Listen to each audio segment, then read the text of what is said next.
जिहाद शुरू हो गए और फिर क्यों नहीं कार्रवाई हो पा रही ऐसे?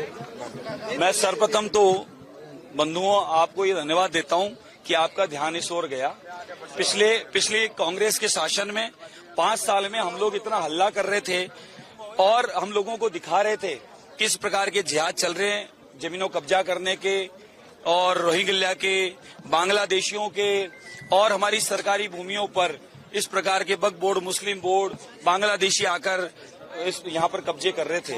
लेकिन 5 साल सरकार इतनी भारी थी कि उस सरकार के आवाज में हम सबको दबाया जा रहा था और हमारी आवाज इतनी बुलंद हुई कि जनता ने सामूहिक रूप से तय किया कि इस बार भाजपा की सरकार लाएंगे, ये तुष्टीकरण वालों को भगाएंगे। और वही हुआ, भाजपा की सरकार बनी, बिना तुष्टीकरण के, बिना भेदभाव के, सबको साथ लेके सबको विकास की बात की गई। मोदी जी का जो कथन है उसी पर काम किया। लेकिन मन में ये पीड़ा जो थी वो पीड़ा अब सामने सच में निकल के आई और सच्चाई धरातल पे आई।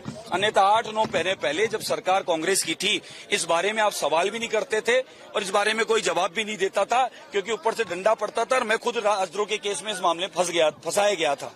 3 केस मुझ पे लगाए थे कि मैं इस सच्चाई क्यों बोल रहा हूँ।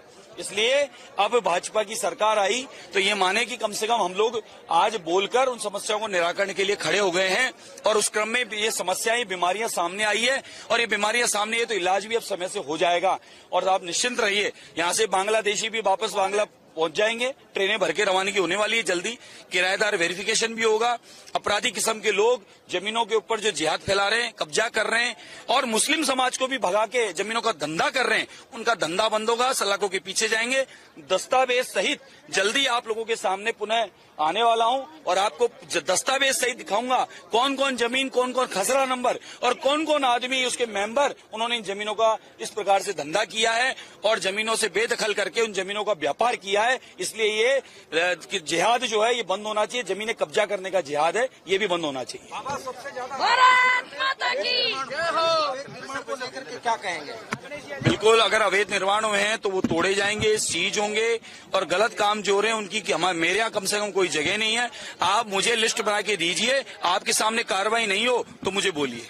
जयपुर में धर्मांतरण को लेकर देखिए, ऐसी संस्थाओं पर बैन होना चाहिए और ये जो भी मिशनरियां हैं, जो भी संगठन है, षड्यंत्र करके गरीबों को बहला फुसलाकर, लोभ लालच देकर, कुछ जगह डरा धमकाकर धर्म परिवर्तन करने का ही काम करते हैं, तो ऐसी ही संस्थाओं को पाबंद करना चाहिए, जेल के पीछे डालना चाहिए। और इस प्रकार की संस्थाओं को जहां जहां पता चलता है वहां कड़क कानून का उपयोग करते हुए काम होगा। मैं मानता हूं कि ऐसी संस्थाएं दोबारा हिम्मत नहीं करेगी और धर्मांतरण जैसी स्थितियां ये उत्पन्न कर देती है, वो स्थितियां उत्पन्न